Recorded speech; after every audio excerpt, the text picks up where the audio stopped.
Welcome. If you want to connect printer to your Samsung Galaxy S10, for the first you have to go for the settings, tap on the search pool and type here printing.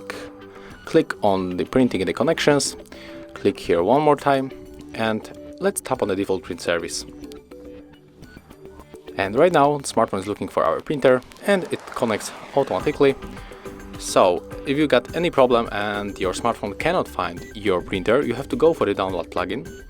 And if you're using the brother printer, for example, you have to get this plugin from the Play Store. Click install.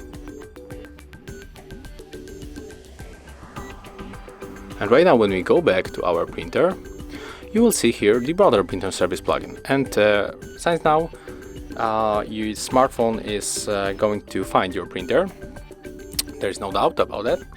But if you want to print something, you have to go for the thing. So I'm going for the picture, take this one, and right now we have to click here, tap on the print, select the printer. Of course we are going for the HP color laserjet. There is printer that you can find in our office, and if you want to print you have to just click on this icon. And that's it. Thank you guys for watching, leave thumbs ups, comments and subscribe to our channel.